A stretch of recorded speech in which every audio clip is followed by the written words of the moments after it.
Lumubog ang isang ro-ro vessel o isang pampasaheruhang barko sa katubigan ng basilan nitong Lunes na madaling araw. Tinatayang may 18 pasahero ang kumpirmadong nasawi. May 317 na pasahero ang nasagip. At may 24 pa ang pinaghahanap ng mga otoridad o Coast Guard sa nasabing katubigan sa basilan. Ayon sa ula, ang MV Tricia Kirsten III ng Allison Shipping Lines ay nagmula sa pantalan ng Zamboanga City na patungo naman sa pantalan ng Holo Sulu. Nang sawimpalad na lumubog ng alauna o mag-alas 2 ng Lunes na madaling araw. Kaagad na nagsagawa ang mga otoridad ng search and rescue operation upang isalba ang mga pasahero at pahinante ng nasabing barko. Ayon sa Philippine Coast Guard, hindi naman daw overloaded ang barko nang umalis sa port ng Zamboanga City noong Linggo ng gabi, dakong alas 9:30 ng gabi. Ayon pa sa PCG, ang barko ay may layo ng 2.75 nautical miles o 5 kilometro na ang nalakbay sa northeast ng Baluk-Baluk Island sa Basilan. Ayon sa salaysay ng mga survivors, kalmado at hindi naman daw maalon ang dagat nang maganap ang trahedya. Inaalam pa ng mga otoridad ang dahilan ng paglubog ng nasabing barko. May lulan ang barko ng 332 na pasahero at 27 na crew members. Napasok naman daw sa maximum capacity nito. Sa kuha ng isang survivor, makikita ang mga kawawang pasahero na palutang-lutang. May mga suot na life vest at ang ilan ay naghahanap ng mga bagay na makakapitan para hindi lumubog at iligtas ang sarili.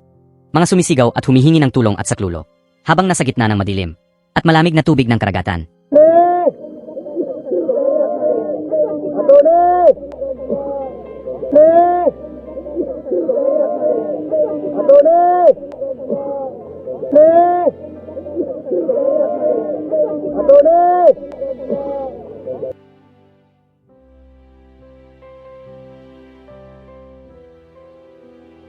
Dinala ang mga pasahero at crew sa mga malalapit na port, pabigyan ng kaukulang unang lunas o first aid, mga pagkain at ilan pang mga pangangailangan ng mga survivors.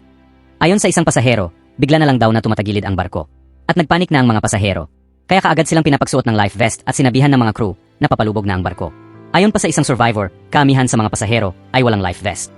At ang ilan ay nagsitalunan na sa dagat nang makitang papalubog na talaga ang sinasakyan. 2 oras pa di umano ang lumipas bago nakaating ang kanilang rescue. Pinaimbestigahan na ng pamahalaan kung may mga technicalities o mga paglabag ang barko kaya nangyari ang insidente. Ayon sa tagapagsalita ng palasyo, sinabihan na rin ang ilang ahensya ng pamahalaan para sa agarang suporta at tulong sa pamilya ng mga nasawi at sa mga survivors. Ang Philippine Coast Guard at sila po ay nananatili po na malaman kung ang mga sasakyan, yung vessel ay may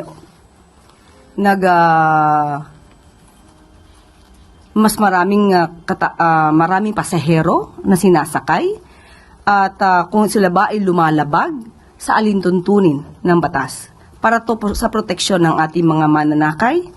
Kung ano man po ang nangyari dito sa ferry accident, ang DSWD po ay inutusan na po ng Pangulo para po mabigyan ng karampatang tulong ang ating mga kababayan.